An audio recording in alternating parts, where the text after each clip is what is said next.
very warm welcome to everybody here in the lodge at Queen's Gardens in London, and to all our friends on Skype. So as you know, tonight we've got the second of 3 meetings on the Lam Rim, which is the text by Tsongkhapa.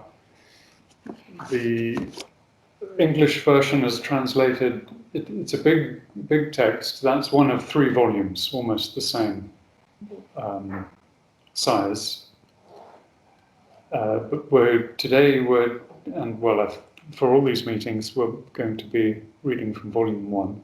This meeting, we're going to focus on the paramitas, which many of you will know come from the voice of the silence. And the particular 6 perfections, they're called, which are a particular type of training for those who are really intent on the path of spiritual and psychic development. So that's today's study. The handout, you'll see, we've got the devotional reading in there on page 2, which Anne is going to read for us. And then the rest of the handout, you'll see, is they're actual quotations, unless they're in a square text box. They're actual quotations from the Lam Rim. And the Lam Rim literally means the graded path. And Tsongkhapa was very careful to write the Lam Rim in a way that could be graded. In other words, it would suit all types of people, all grades of people, from the lowest to the highest grade. And that was a very important aspect of what he tried to do with the Lam Rim. And it's a graded path, so the path can be quite gentle at the beginning. I mean, it's an easy introduction, and it's a very useful work in that respect. So let's start with the initial reading, the devotional reading on page 2. It's from the 7 Portals part of the Voice of the Silence, and Anya is going to read it for us. Thank you, Mel. Yep, thanks, Anya. We'll just turn you up a little bit. Thank and you. Mute ourselves. The 7 Portals, the golden paramitas of the Voice of the Silence. Before thou canst approach the lust, O weaver of thy freedom, thou hast to master these paramitas of perfection, the virtues transcendental 6 and 10 in number, along the weary path. For, O disciple, before thou wert made fit to meet thy teacher face to face, thy master light to light, what wert thou told? Before thou canst approach the foremost gate, thou hast to learn to part thy body from thy mind, to dissipate the shadow, and to live in the eternal. For this thou hast to live and breathe in all, as all that thou perceivest breathes in thee, to feel thyself abiding in all things in self. Thou shalt not let thy senses make a playground of thy mind. Thou shalt not separate thy being from being and the rest, but merge the ocean in the drop within the ocean. So shalt thou be in full accord with all that lives, bear love to men as though they were thy brother pupils, disciples of one teacher, the sons of one sweet mother. Of teachers, there are many. The master soul is one alaya, the universal soul. Live in that master as its ray in thee. Live in thy fellows as they live in it.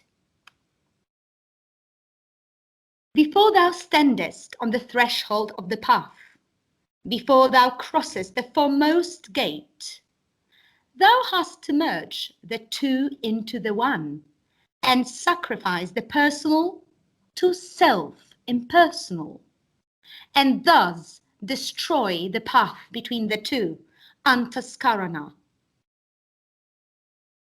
Thou hast to be prepared to answer Dharma, the stern law, whose voice will ask thee at thy first, at thy initial step. Hast thou complied with all the rules? O thou of lofty hopes? Hast thou attuned thy heart and mind to the great mind and heart of all mankind?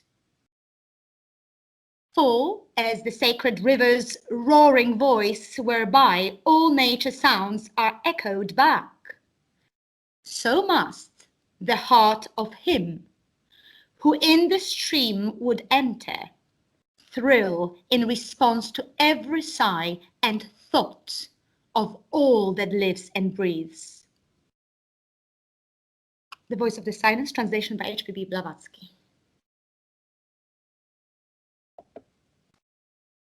Thank you very much, Anya.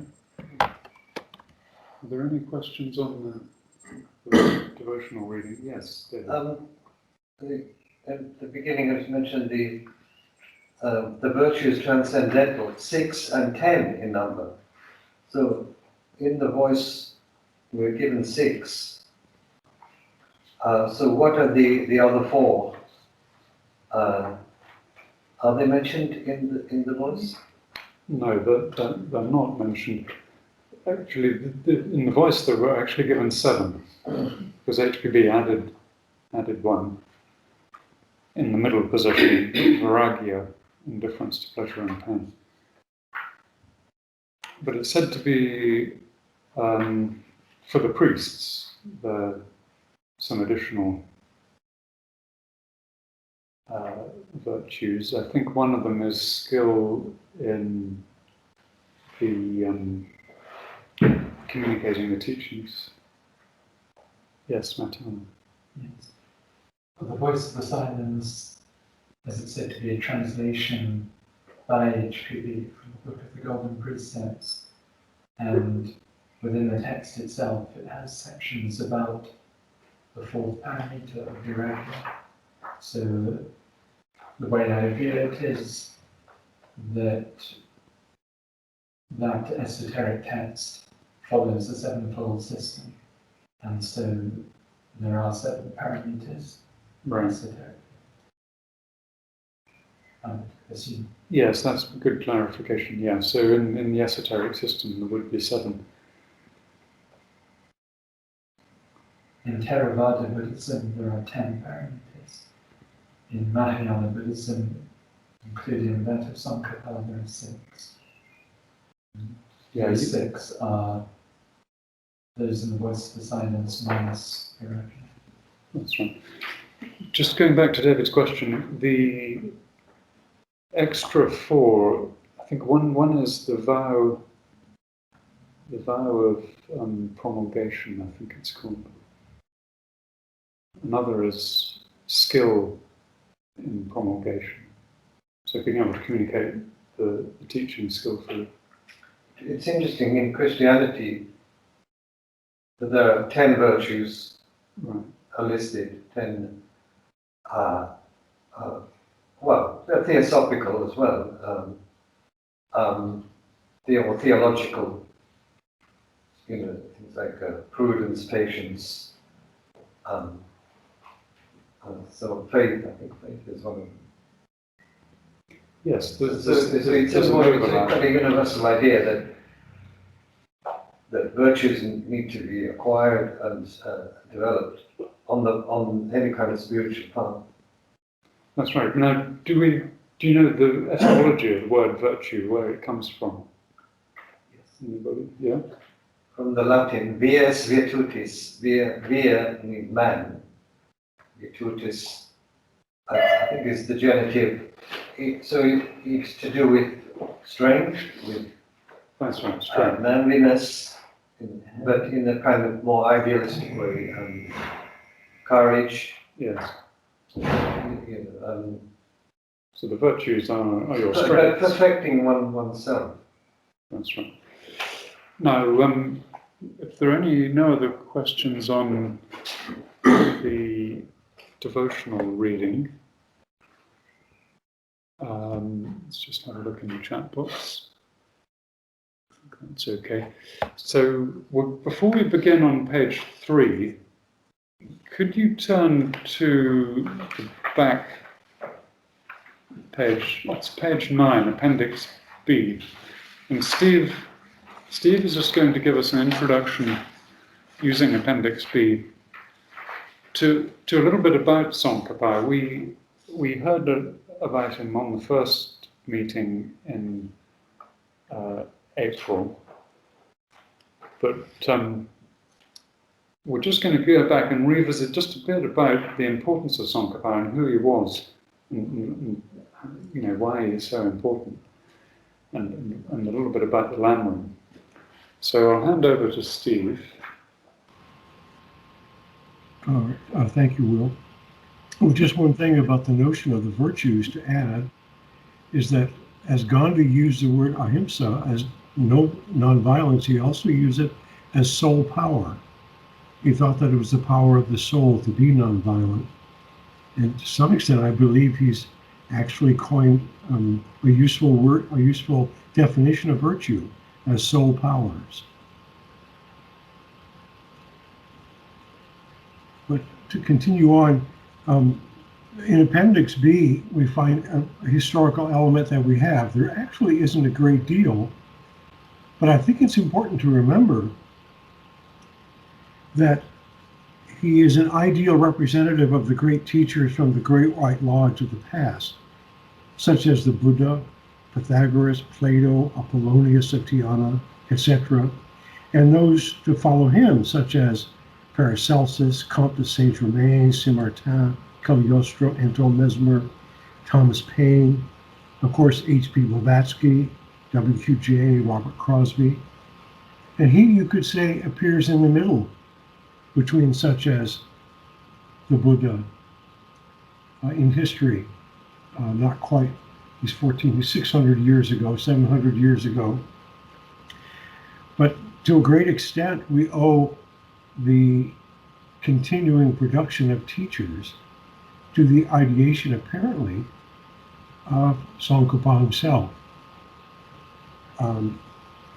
He taught the path of him who's called the Great Sacrifice in the Secret Doctrine of the Buddha and the Mahachohan, as in his letter, which from a larger perspective is really the path of all teachers, regardless of sect. Though the language used may sound like the conservative Buddhist religion, however, the teachings of the Four Noble Truths, the truth of suffering and the way out of it, the karma that caused the suffering, and the effects of this in previous lives, as well as the effects of this on future lives. The paramitas, Mahayana, the path of compassion, Bodhichitta as motive, being Buddhist perspectives, you might say, but they're very theosophical if we think of theosophy as the root cause and the root motive within all the philosophies and religions of the world. So, I mean, my point was to place him as an actual, in a lineage of great teachers to whom all the lineages owe their lineages. There would be none had there not been this original outpouring of the Great Lodge of the White Brotherhood of Mahatmas, so that all of the teachers that we know of, called theosophical as it is since the formulation of the Theosophical movement in 1875, but theosophical as a definition as the root seed, which really comes back, as HPB explains in The Secret Doctrine, to the great sacrifice. The Tsongkhapa lived, as it says in the beginning of Appendix B, from 1357 to 1419. And although his writings are not widely studied in Buddhism generally, he's very well known and highly important figure in Tibetan Buddhism, but also should be well known and considered highly important, again, within the modern Theosophical movement. Can I have a reader for the third paragraph down, beginning with the records preserved in the Gonpa?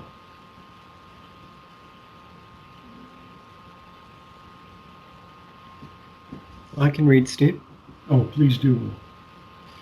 The records preserved in the Gompa, the chief lamasery of Tashilumpo, show that Sangyas, note Sangyas is the Tibetan name for Buddha, left the regions of the Western Paradise to incarnate himself in Tsongkhapa, in consequence of the great degradation into which his secret doctrines had fallen. See her article, Reincarnations in Tibet.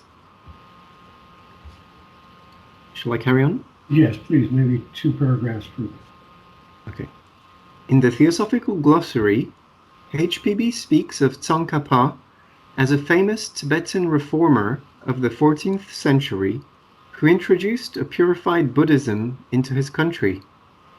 He was a great adept who, being unable to witness any longer the desecration of Buddhist philosophy by the false priests who made of it a marketable commodity, put a forcible stop thereto by a timely revolution and the exile of 40,000 sham monks and lamas from the country.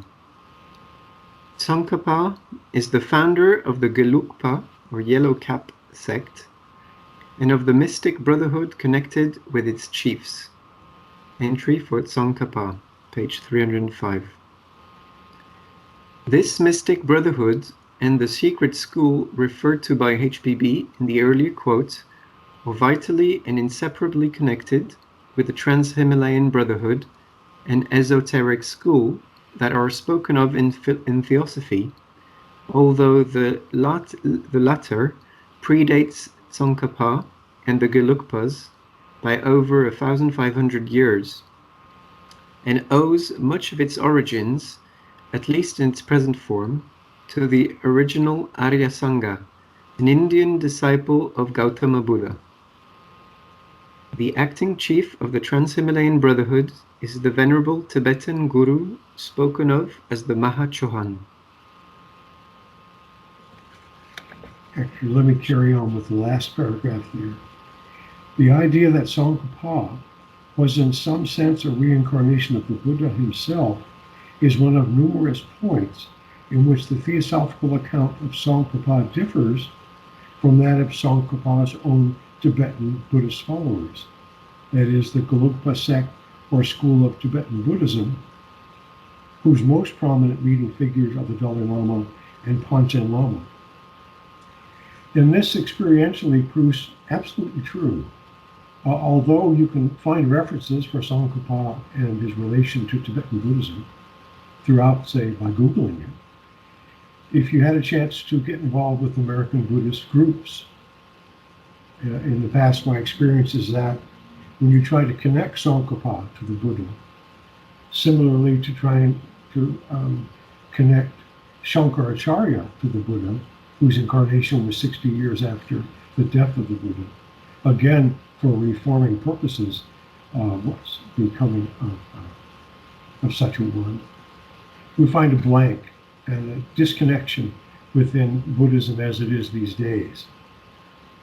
But it points to something I think we need to understand, and that is that there was a time and a place for these great teachings, such as when Buddhism was prevalent, say in India and in Tibet. But there's a time for its decay, unfortunately. Nonetheless, it holds a sway over 1 billion lives, as does, say, Catholicism. So again, it's important, I think, for us to see that at times there must come reformers whose duty is to affect the minds of so many people and hopefully put them in the right path. But nonetheless, in order to know this, perhaps we might have already having to have connected ourselves to a theosophical group, theosophical thought, so that we can see these paths connecting. So you can see the importance of the theosophical movement as it surfaced in our time in 1875, which shows that it had much more motive than we might give it credit for. For its duty seems to have enlivened the heart of even previous philosophical centers such as Hinduism, Buddhism, even esoteric Judaism through the Kabbalah, as HPB uses it in the Secret Doctrine.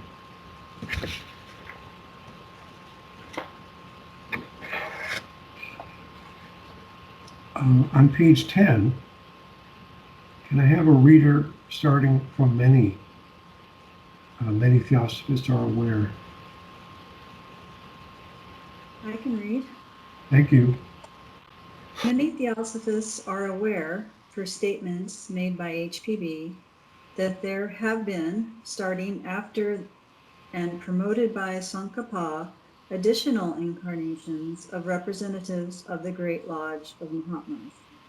Within the last quarter of the ensuing centuries, this was intended to offset the heavy implications of the materialism, culturally, scientifically, philosophically, and religiously, of the coming centuries, through keeping them alive, an active seed of the Gupta Vidya, the wisdom religion, in different forms, but called Theosophy since the formulation of the Theosophical movement in 1875. Students will notice that one of the most useful products of this cycle has been the production of numbers of texts, which may serve as a useful resource to which the thought of the day may be compared. Thus, it counterbalances, for those who take advantage of it, what has become a too imposing materialistic bent on science, religion, and philosophy. To the list of such powerful publications can be added The Secret Doctrine by H.P. Blavatsky, not to mention such works as the one we are now commenting on, the Lam Rim of TsongKhapa. Oh, go ahead and finish. Okay.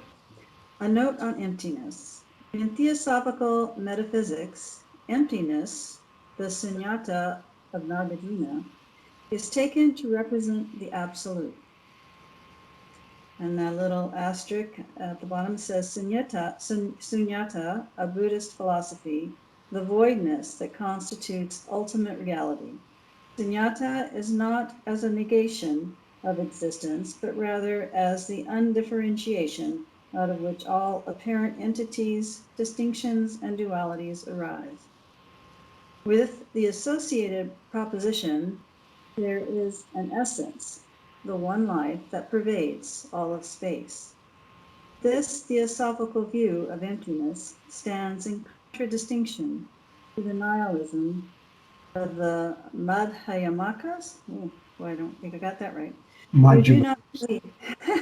That's fine. Who do not believe in a higher self, nor do they have a universal soul or essence, no divine principle, just emptiness. This is in contrast to the Yogacharyas' affirmation of the fullness of the seeming void, which is the master's system of emanations given in Theosophy. That said, such a doctrinal difference should not put us off appreciating the remarkable work and life of this great reformer who purified Buddhism 2,000 years ago after it was so well founded.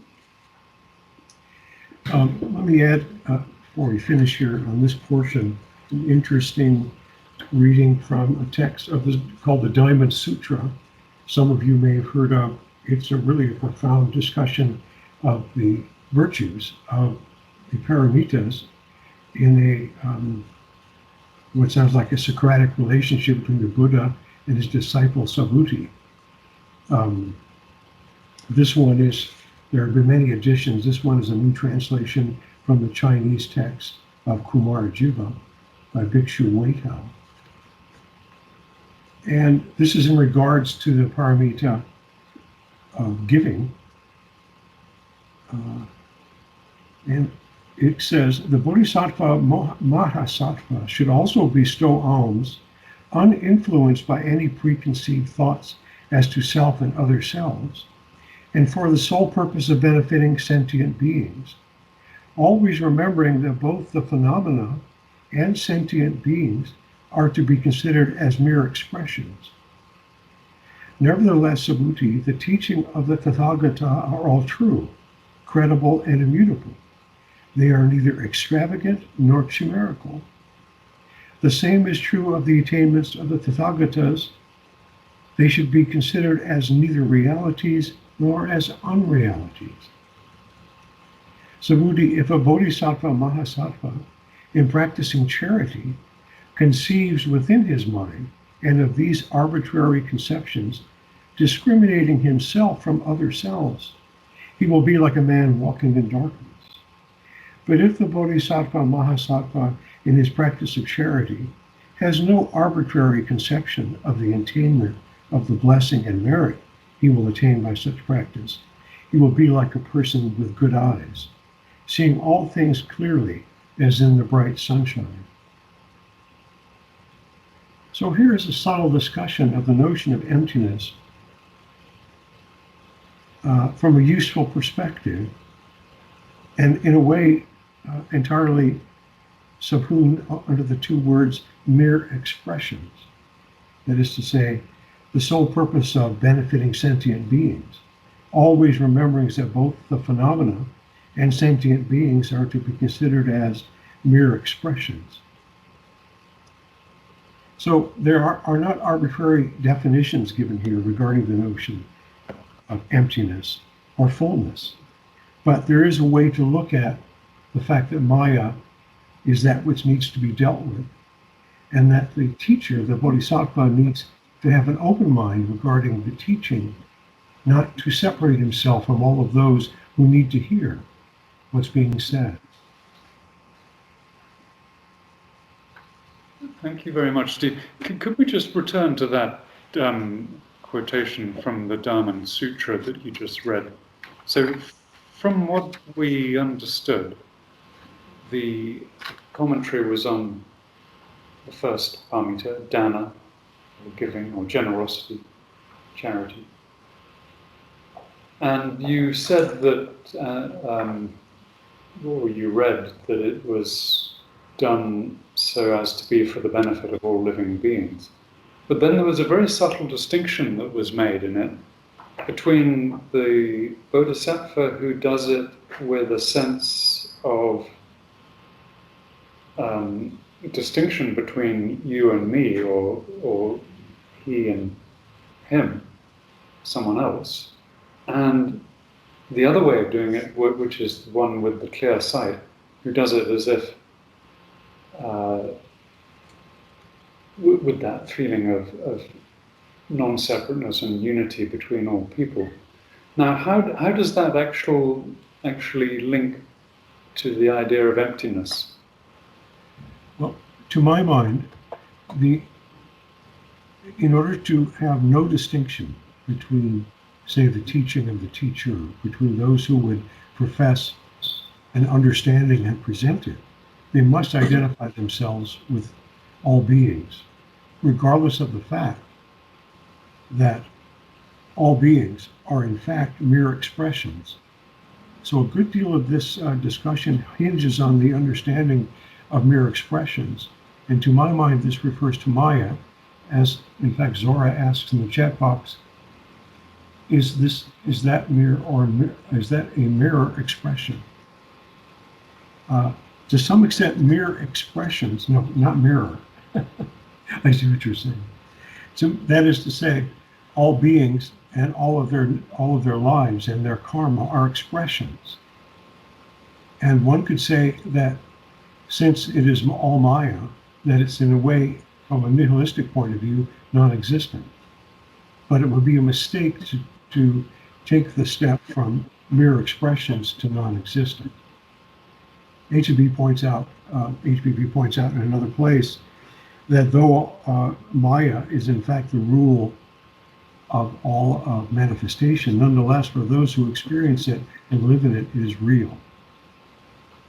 So, Yeah, so you can transcend the Maya by accepting that there is one absolute reality, and that reality gives rise to all these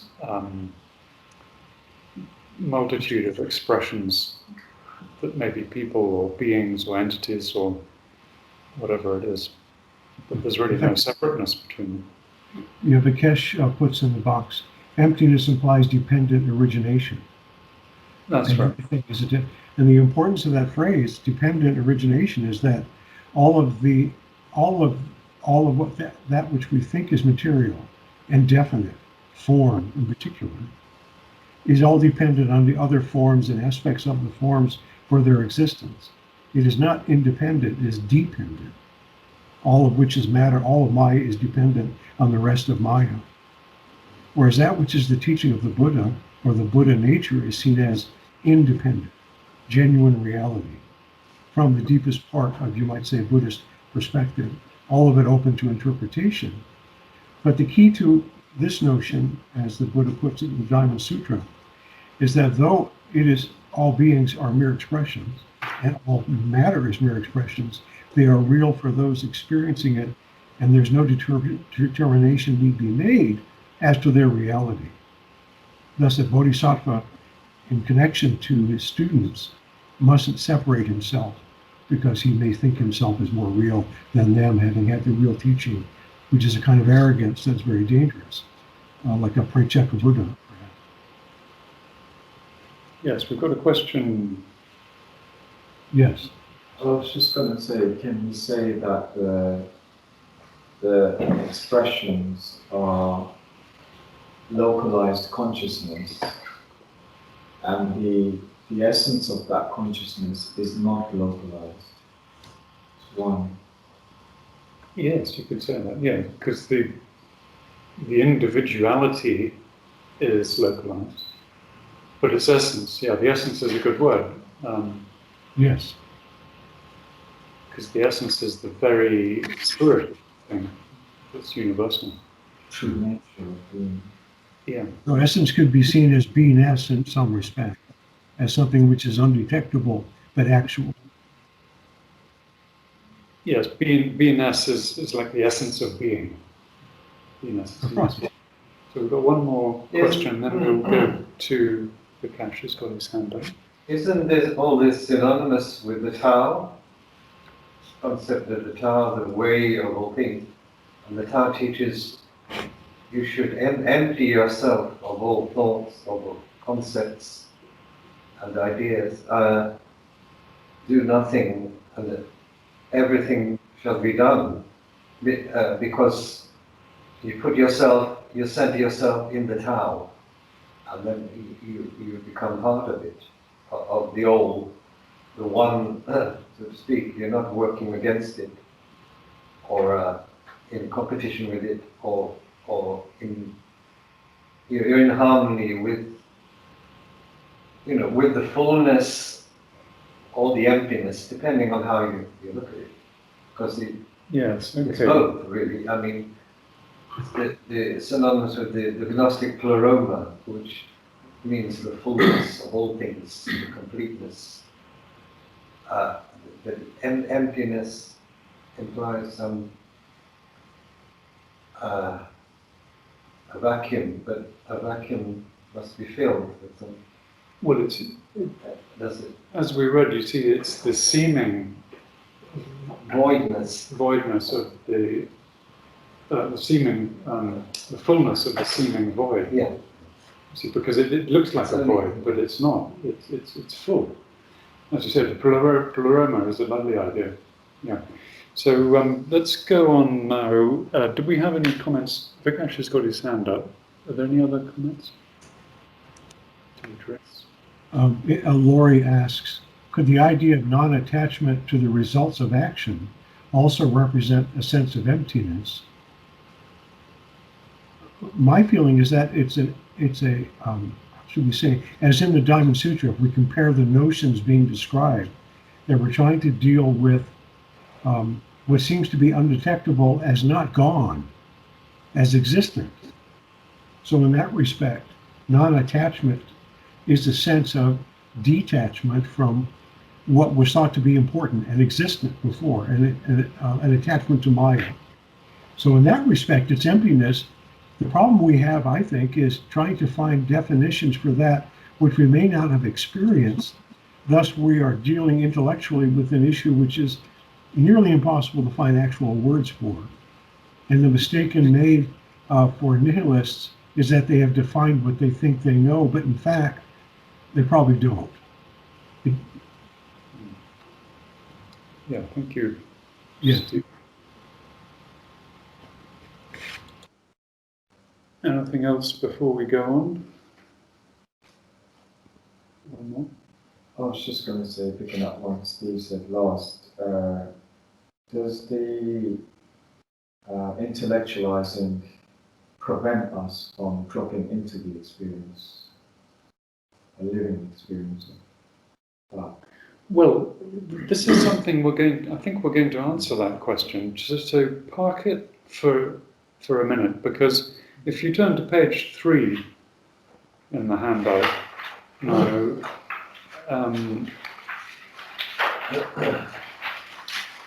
let's read. Now, this is a quotation on the left-hand side. It's a quotation from the Lam Rim, so it's Tsongkhapa, his own words. And it's really about this business of a graded path. Because our last 10 minutes we've been exploring very highly metaphysical subjects. The Lam Rim isn't always as metaphysical as that. It begins on a very prosaic level sometimes, a very simple level. And I think we'll read a little bit here about that. And you'll see the charm and the beauty of the text in the way that it deals in this graded fashion. So could we have a volunteer, perhaps someone at the lodge, to start us at the top of page 3? Yes, thank you. There are two kinds of certain goodness: the liberation that is mere freedom from the cyclic existence, and the sublime state of omniscience. Many of the Buddha's statements pertain to the vehicle of the Pratyeka Buddha and the Sravaka. All of these statements are included in the teachings for a person of actual medium capacity, or the teachings shared with such a person. Because persons of medium capacity develop disenchantment with all of cyclic existence, and then make their goal their own liberation from cyclic existence. They are then enter the path of 3 trainings: the method for attaining liberation, the lamp for the path to enlightenment. Those persons called medium, who stop sinful actions, turn their backs on joys of cyclic existence, and diligently strive just for their own peace. The elders, Atishas, lamp for the collection of deeds, Karya Samagra Pradipa states, since the Guru, the Buddha, said, depend on the perfection and mantra vehicles and attain enlightenment, here I will write about the meaning of this. According to this, the method of attaining omniscience is twofold: the Mahayana of perfections and the Mahayana of mantra. These two are included in the teachings of a person of great capacity, because persons of great capacity, under the influence of great compassion, make Buddhahood their goal in order to extinguish all the sufferings of all living beings. They then train in 6 perfections, the 2 stages and like, from Lam Rim, Chapter 8, the 3 types of persons, Volume 1, page 130, 31. Okay, thank you. Let's pause there. So, any questions on what we've read?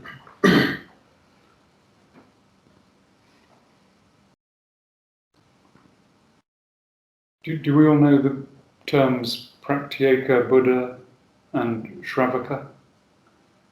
They're used in the Voice of the Silence quite a lot. So the Pratyeka Buddha is he is a Buddha, but he goes straight into nirvana for his own salvation. So he attains enlightenment, becomes a full adept, merges the drop in the ocean, and that's it. He's in a nirvana. That's the end of his cyclic existence for the Mahamanvantara. So he stays in nirvana for billions of years, state of perfect bliss and happiness. But what happens when he's in nirvana? Can he do anything? Can he affect anybody? Can he teach or help? No. So in a way, he's called the selfish Buddha, the Pasi Buddha, or the solitary rhinoceros, sometimes he's called. So it's a very individual path where you help yourself and you forget about everybody else who's left behind in the world. So that's the Pratyeka Buddha. And the Shravaka is just, the Shravaka means the listener. So you're at the beginning of the cycle of instruction. You start as a listener. Yes. Is there any compassion in leaving someone behind? No, there isn't. You see, that's right. But so the Pratyeka Buddhas are not the Buddhas of compassion. The Buddhas of compassion has a higher degree of Buddhaship, where you put you see, it's what we were saying 10 minutes ago when Steve was talking about emptiness. You know, the Dharma Sutra speaks about the one who sees himself as different. And then he has his own salvation at heart. But the one who sees himself as connected with everybody else would look at life in a very different way and look at attaining nirvana in a very different way. So that, sometimes called the Bodhisattva vow, which is peculiar to Mahayana Buddhism, particularly. Christianity and Hinduism generally don't have the idea of renouncing nirvana.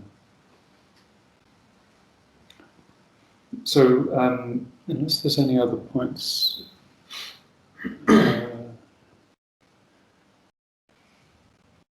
let's read the commentary in the text box on the three types or capacities. Perhaps someone on Skype would like to read.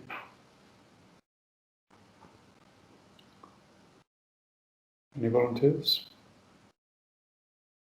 I can read. Yeah, thank you. Sorry. Where are we at? It's the box. The box. Thank you. Thank you, Anya. The three types are capacities. They are known as those who, 1, give up the 10 non-virtues in a manner similar to, but not, a vow. 2, take the Shravaka vow of ethical discipline, understanding it correctly.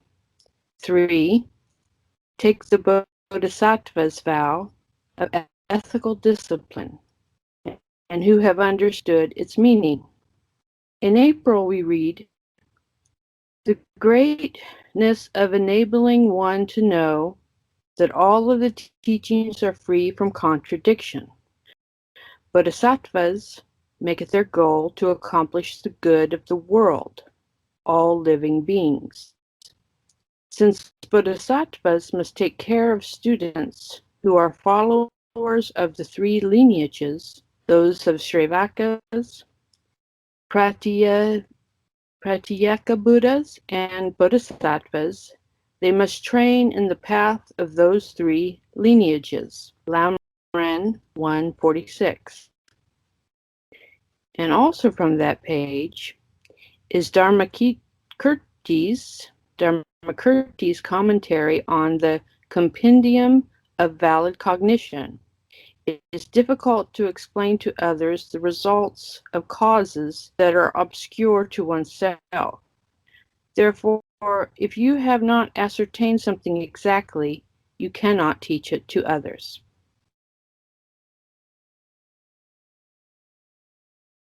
Thank you, Zora. So, any questions on the three capacities? So you've got the beginner, the person of low capacity, who has given up or aims, or takes a vow to give up the non-virtues. And then you've got the Shravaka. And I think the Praktika and the Shravaka are roughly together on that second. This is the medium. What we read here was the medium person, medium capacity. They take a vow of ethical discipline. And then the person of high capacity is the Bodhisattva, or the one who takes the Bodhisattva vow.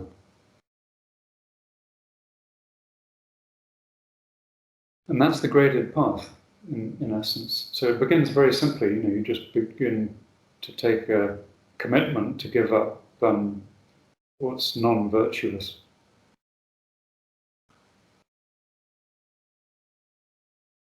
So are there any questions? Just a point to add, Will, regarding this, the Bodhisattva takes a vow to teach all three of these conditions.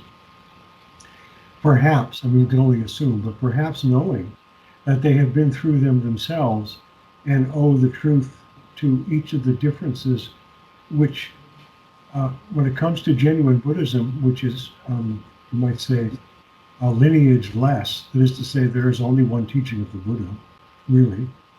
All of these three are subsumed under the teaching of Buddhism, wherein he gave appropriate teachings to appropriate groups of folks, being that his extraordinary sensitivity made him aware of exactly what people needed.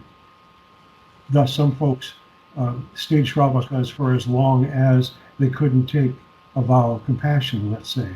But when they could, the teaching would change. A very difficult circumstance for teachers to attain to know such a thing. Yeah, thank you very much, Steve. Yeah, very well said. And I think the point that you made, that the Bodhisattva is the final, or has that great insight in knowing what to teach to who. And also that people may go through the Pratyeka condition, and it seems as though we all have to go through that Pratyeka stage. So there's nothing wrong with being a Pratyeka per se. It's just a stage you go through. But if you don't move on from it, then that's, and when Nirvana comes and you haven't taken that compassionate vow, then you'll just stay in Nirvana. Yeah. I think that's equally relevant to studying about something. It's like studying to make a house. If someone left you to study there and then came back next year and you're still studying, you'd be a bit puzzled, because you would say, well, that was necessary, but you haven't moved on and actually built it. So it's, and until you do that, it can't be your experience.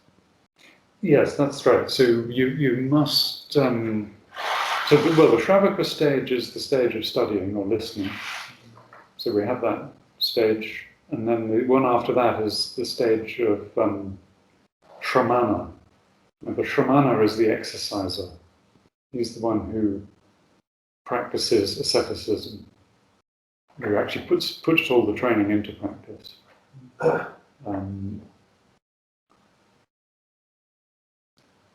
And as you say, you must have a balance, or you must have a progression of practice, because you can't stay a Shravaka forever. That's right, you have to build. The will we do. I mean, I'm listening to you right now because I need to. So, Mattiana had a comment. Yes, there's also the point that even high initiates continue to study, even though they are exemplary at practicing and living this knowledge and possess powers. They still, as one can read in each of these writings, have masses of books which they study and are expected to learn by heart and memorize and refer to. So it's not that one that reaches a point where one abandons all study and rejects further learning or use of the mind, but rather that continues while one practices more and advances. Yes, that's very well made, that point. Now, Tsongkhapa actually was an excellent example of that, because when he was a young man, a teenager, he began to study and he became a priest quite early on, a monk. And then he was exceptionally bright and gifted in mastering all the different Buddhist teachings and lineages. When he was even quite young, 17 or 18, I think, he began to travel from monastery to monastery, studying under all the different lamas there.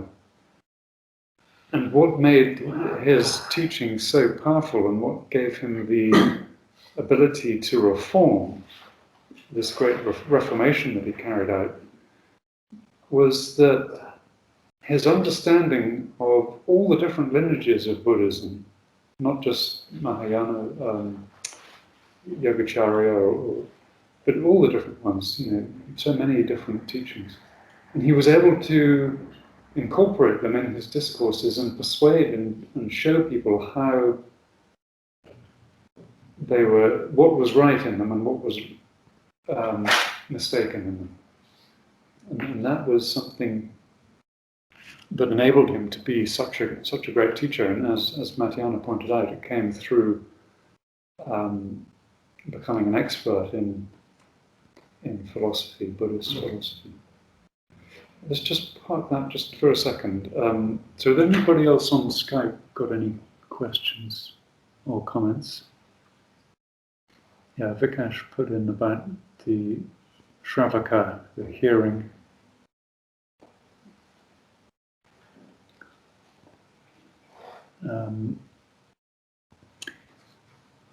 So I think we're running a little short on time. Let's go on to the next page. So who'd like to read down from a brief outline at the bottom of page 3? Anybody like to read? Perhaps someone on Skype? Any volunteers? Sure, I can read. Yeah, thank you, Ed. A brief outline of the relationship of compassion and bodhicitta to the parameters. The following sections of the great treatise are all devoted in principle to the highest category of persons. Ye Bu Chen Po. 1. The footnote says, Yeah, actually, you can skip the footnote. Ed, it's not Okay. good. You can read it later. Okay, that is those who are characterized by compassion, Naing Riji, Karuna, and therefore strive to achieve awakening, the young Chub Bodhi. in order to bring an end to the pain of all sentient beings. They accordingly train themselves in generating the mind of awakening, the Yang Chub Yi Sems, Bodhichitta, in its two forms of aspirational vow, Amon Pai Sems, Pranidhana Chitta, and engagement, Jagpai Sems, Prasthana Chitta. This high form of training relates in particular to the first four perfections or paramitas of the Bodhisattva, namely generosity, Sabyin Dana, liberality, ethical discipline, Trishul Krim's Sila, patient receptivity, Bazotpa Kisanti, and energy, Britson's Grus Virya. From Lam Rim, Volume 1, Chapter 1, Introduction, page 18. Great. And if you could read the footnotes on this page, please. Okay. Karuna Bhavana, the meditation of pity and compassion in yoga. See also the four wholesome emotions: Metta, loving kindness; Karuna, compassion; Mudita, sympathetic joy; and Upeksha,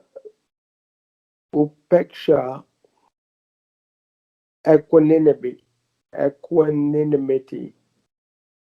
These four Buddhist virtues are recommended to be developed by every person endlessly and without limit.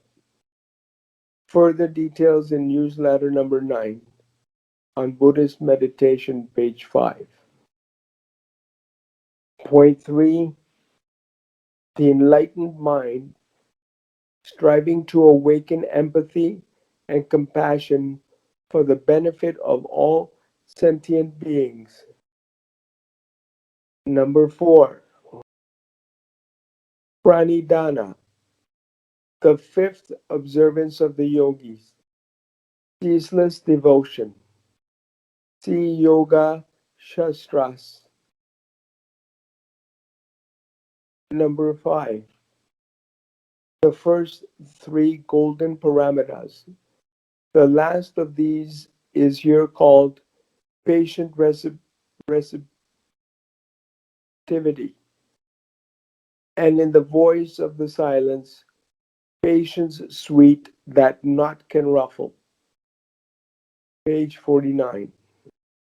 The practice of combining patience and receptivity is helpful, since when we analyze our impatience, we can see much of it comes from a lack of receptivity to the prevailing conditions, and so being able to see what is right and fitting. Number 6, to winnow is to separate the grain from the chaff, the indigestible husk often fed to animals or plowed into the ground. But to winnow the chaff, which contains no goodness, is a warning not to look for goodness where none exists. The voice of the silence uses this metaphor in the positive sense of separating the golden grain from the husk, or the chaff, to show how spiritual wisdom chooses by exercising paramitas such as insight and patience.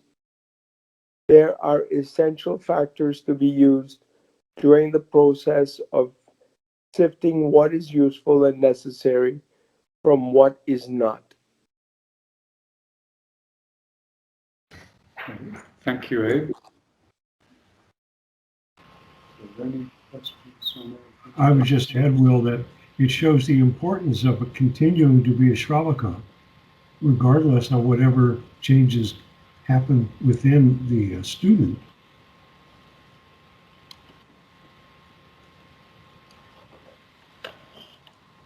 Say that again. Shows the importance of the continuum. Of remaining a Shravaka. It isn't as if one grows out of that process. I see. Yeah. It's the beginning, but it's a continuing process as well. Yes, that's interesting. So in a way, one is always a Shravaka. Right. Yeah, Matiana had a. I noticed we have quite a different handling to this on Skype. Or at least I did. Some of the numbering of the footnotes was different. I think that was the only thing. Quite a bit of writing. Oh. It's basically the same, but it's just a few differences in the wording. Don't know how that's come about. Oh, and the other thing was, in our version, we don't have the note about the Wiley transliteration. At least that's in your version. It's going to be put in about the Tibetan words in blue are not pronounced the way they're written. Yes, that's right. The Wiley translation. Yeah, that's a footnote. We should have had that on the bottom of page 3. It's not on the bottom of page 3. This is the original version. Oh, okay. So let's go to the benefits of cultivating mindfulness of death, which seems to be a bit of an odd topic, that there can be benefits in cultivating mindfulness of death. So let's see what has been said. Yeah. The benefits of cultivating mindfulness of death. When those who have a little understanding of the teaching conclude that they will die today or tomorrow, they see that friends and material possessions will not accompany them, and so they stop craving them. Naturally, they then wish to take full advantage of their human birth through virtuous deeds, such as giving gifts. Just so, if you create an authentic mindfulness of death, you will see that all toiling for worldly things, such as goods, respect, and fame, is as fruitless as winnowing chaff, and is a source of deception. Then you will turn away from wrongdoing. With constant and respectful effort, you will accumulate good karma by doing such virtuous deeds as going for refuge and maintaining ethical discipline. You will thereby bring lasting significance to things like the body that would not have such significance. You will ascend to a sublime state and will lead others there as well. What could be more meaningful? For this reason, the scriptures use many examples to praise the mindfulness of death. The great final Nirvana Sutra says, "Among all reapings, the autumn harvest is supreme. Among all tracks, the track of the elephant is supreme. Among all ideas, the idea of impermanence and death is supreme, because with it you eliminate all the attachment, ignorance, and pride of the three realms. Similarly, it is praised for being the hammer that instantly destroys all afflictions and wrongdoing, or being the gateway into the instantaneous achievement of all virtue and goodness, and so on. Collection of indicative verses. Understanding that the body is like a clay vessel, and similarly, that phenomena are like mirages. Here you destroy the demon's poisonous flower-tipped weapons and pass beyond the sight of the Lord of Death. Also, by seeing aging, the suffering of sickness and dead bodies from which the mind is gone, the resolute abandon this prison-like home, while ordinary worldlings can never eliminate attachment. In brief, the only time to accomplish the aims of beings is now, when you have attained a special life of leisure and opportunity. The majority of us remain in the miserable realms. A few come to the happy realms, but the majority of these are in situations that lack leisure. Therefore, you do not get a chance to practice the teachings in these situations. Even when you have gained the circumstances allowing for practice, the reason that you do not practice the teachings properly is the thought, I will not die yet. Therefore, the thought that you will not die is the source of all deterioration. And the remedy for this is mindfulness of death, the source of all that is excellent.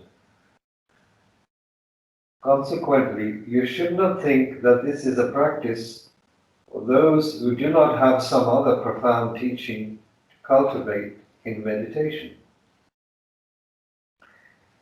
Nor should you think that although this is something worthy of meditation, you should cultivate it just a little at the beginning of the meditation session, because it is not suitable for continuous practice.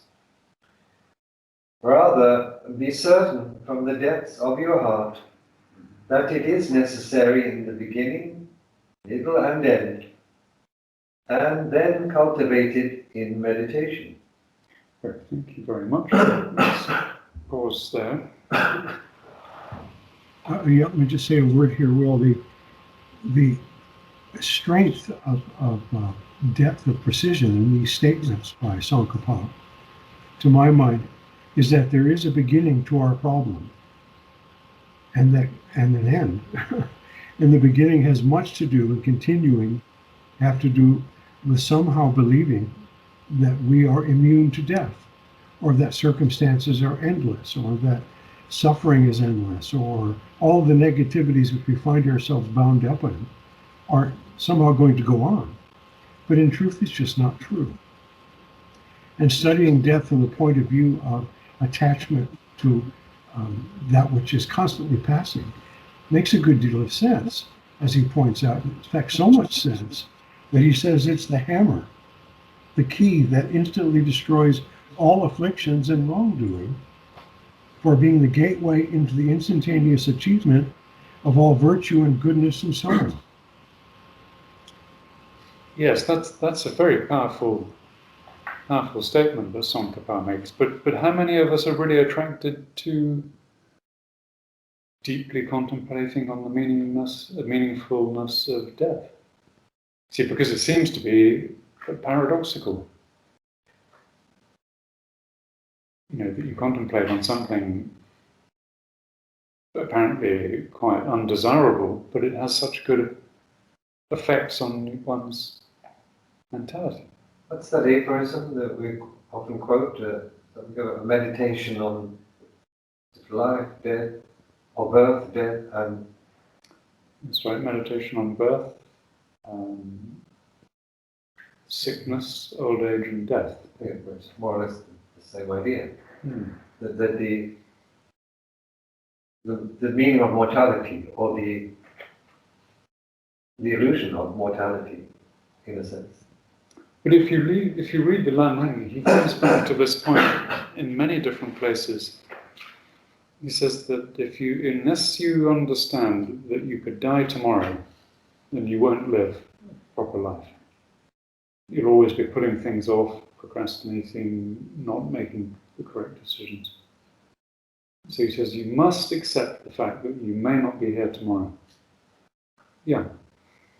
I had two observations. One, his phrasing, the demon's poisonous flower-tipped weapons, is reminiscent of, in the Voice of the Silence, about the three holes, where it says in the hole of learning, or astral experiences, under every flower in the astral or psychic realm, there is a serpent coiled.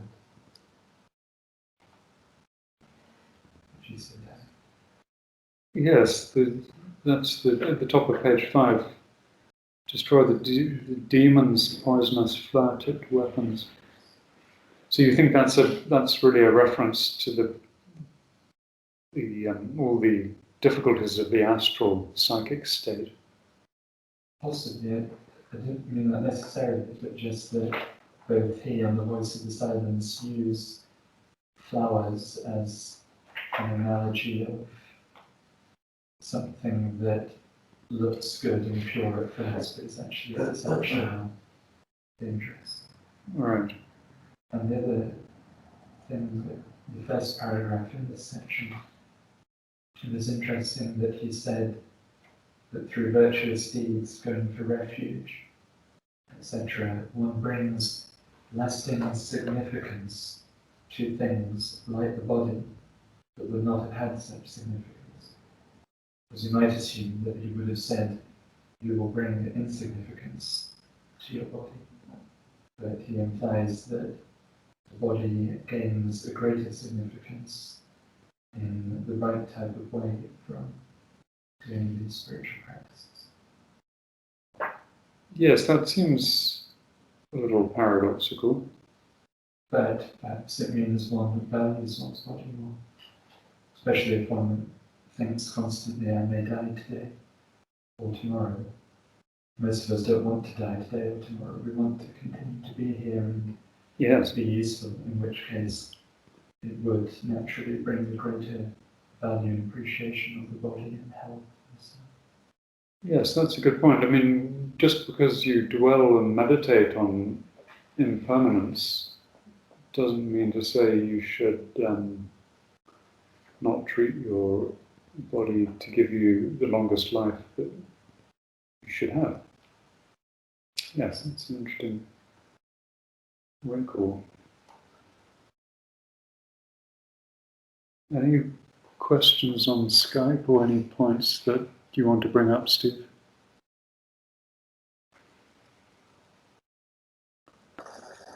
I think Lori had her hand raised. Oh, thank you, Zora. Yeah. I was wondering if this process of meditating on one's death could also be just helpful, because we're so attached to our body. So it might be this helpful process. I keep trying to find it in the Voice.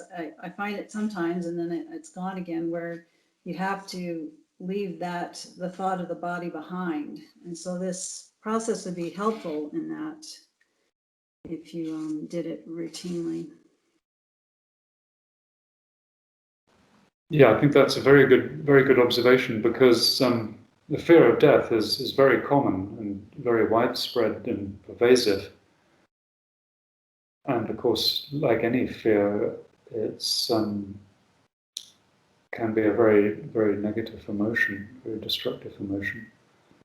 It's unhelpful. So if we get used to the idea of we're going to die tomorrow, then that should remove the fear. And as Mathiana pointed out, it shouldn't mean that you're careless. You get careless about things. But that could be helpful. And as Laurie said, it breaks that sense of attachment. Yes. Isn't the corollary to this, or the flip side, is to focus on the idea of immortality? I think live in the eternal. Yes, It's right. not just a morbid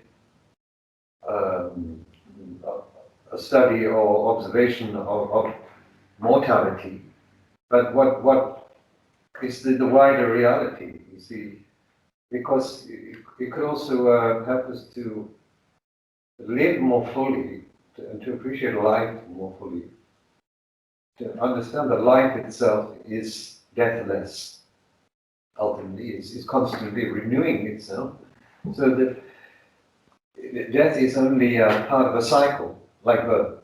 It's one end of a cycle. That's right. And we have been through it many times in the past, if you accept reincarnation. Of course, we don't remember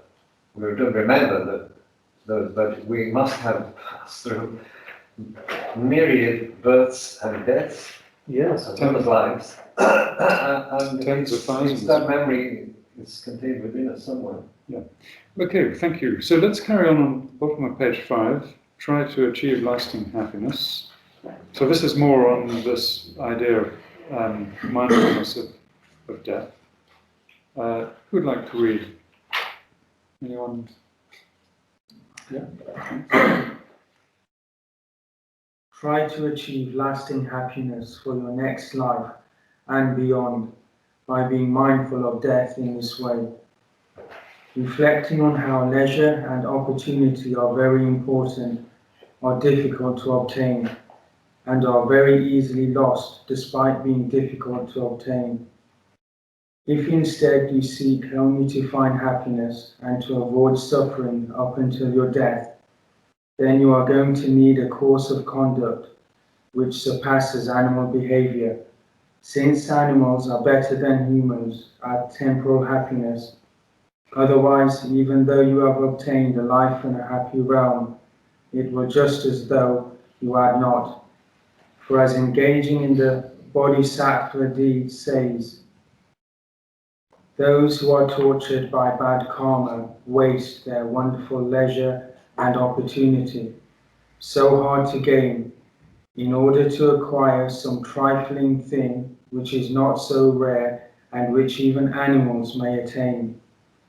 Therefore, although it is quite hard to produce this mindfulness of death, you must work at it because it is the foundation of the path. Bodhichitta said, for me, appearance and exclusion refers to my own meditation on impermanence. With it, I exclude all the appearances of this life, such as intimates, relatives, and possessions. Then, knowing that I must always go to the next life alone, without anything else, I think that I will do nothing except religious practice. Thereupon, a lack of attachment for this life begins. Until this arises in your mind, the paths of all the teachings remain blocked.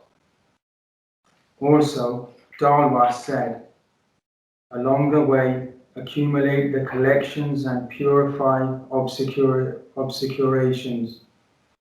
Make supplications to the deity and the Guru. Contemplate earnestly and with perseverance. If you do these, though you may think that knowledge will not arise in even 100 years, it will arise anyway, because nothing composite remains as it is. When someone asked Gautama about changing the object of meditation, he said to use the same one again. When someone asked him about what Khan next, he said, there is nothing more. This being the case, if your mind is fit, meditate in accordance with what I have explained above. If it is not fit, take up whatever is the great treatise on the stages of the path, appropriate among the 9 reasons and the 3 routes.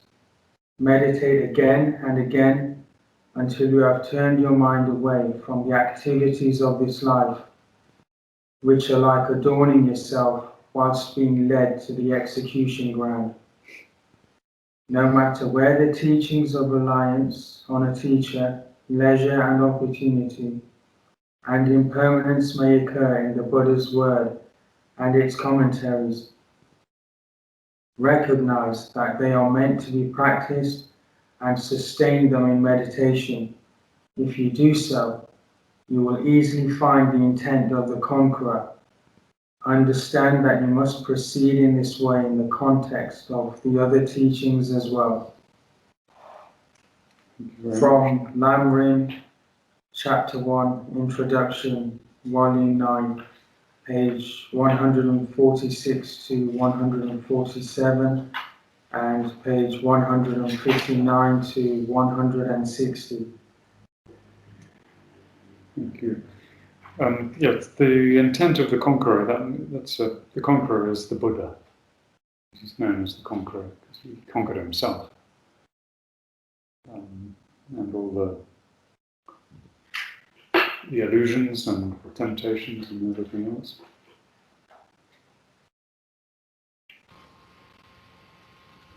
I think also, well, this is where the great virtue of perseverance and the path as being variegated in steps comes into play as well. To stick out the variations, the difficulties we go through with sort of a core meditation that perseveres through all the difficulties. Yes, thanks, Steve.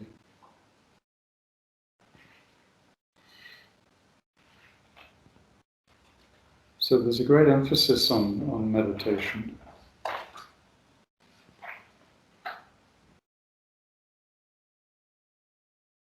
Are there any questions? Yes? The terms leisure and opportunity were mentioned about 3 times in this section. How do we understand that? Does that mean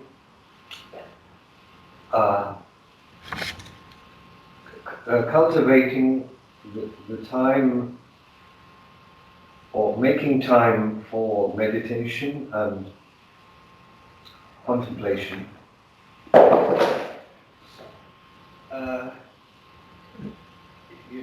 That's would be. Oh, it's a good question, David. Opportunity, leisure and because leisure implies something else. I mean, normally leisure means your free time or your time for doing things you enjoy, but when you're not working. So, but in this context, I mean, obviously it implies something else. David, he explains elsewhere that leisure is the product of applying the teaching in the sense that our difficulties, suffering, and error begin to diminish, and we actually have some peace of mind to practice further. So it's kind of circular. Beginning with leisure wasn't the point. It's the end result of the work from his point of view.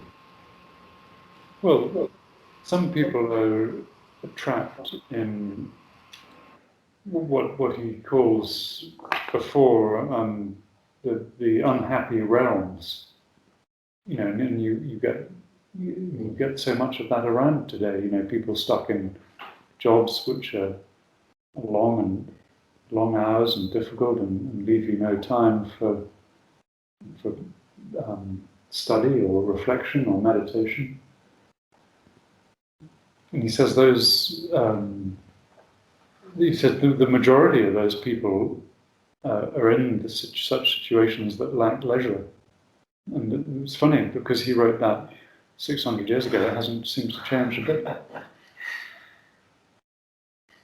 Well, the concept of leisure would have been unknown those things? Well, I think leisure just means having free time to do what you want, not necessarily. That's right.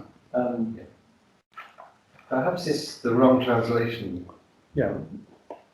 The wrong word for this idea. Well, I think it's how one views leisure. You should use any leisure time profitably, not waste it. Indeed. So, friends, we've come to the end of our time. Unless there's any last questions, there's an appendix at the end you can read in your own time. It's on Atisha. He was one of Tsongkhapa's main inspirations. He lived, I think, 200 BC, something like that. He was a great Indian adept. I think it was in the 9th century, so it was after Buddhism had been established in Tibet, and he went there to try to reform it himself. Oh, could be. Yeah, we should have put his dates in there. I think they're in the previous. Yeah, there may be. So yeah, do read that on Atisha's life. It's well, he was the one really who inspired Tsongkhapa probably more than anyone else. He's referred to in the Lam Rim as the elder, and he always quotes the elder. The elder says this, that, and the other. So unless there's any other questions, that brings us to the end.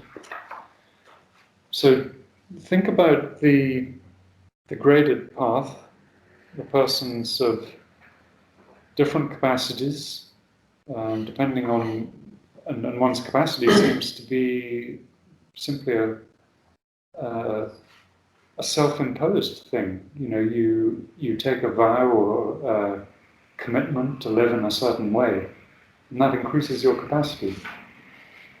So, you know, you've got the Shravaka, which is most of us at this stage. We're listeners, we're students. Then you pass through the Pratyeka Buddha stage of personal salvation. And then this last section that we just finished about cultivating mindfulness of death. So do think about death and sickness and old age and illness, and that will free you tremendously from fear of those things. And as Laurie pointed out, from over-attachment to the personal form, you know, because you're thinking about how temporary it is. And that will be very helpful, according to Tsongkhapa. So do think about what Tsongkhapa has written here. Apply it in the best way you can. And I'm sure it'll be very helpful. So unless there's any other last comments, then I think we'll call the meeting to a close. That's it tonight. Good to see everybody on Skype and at the lodge. So good night, everybody, and wish you all a pleasant, peaceful week to come.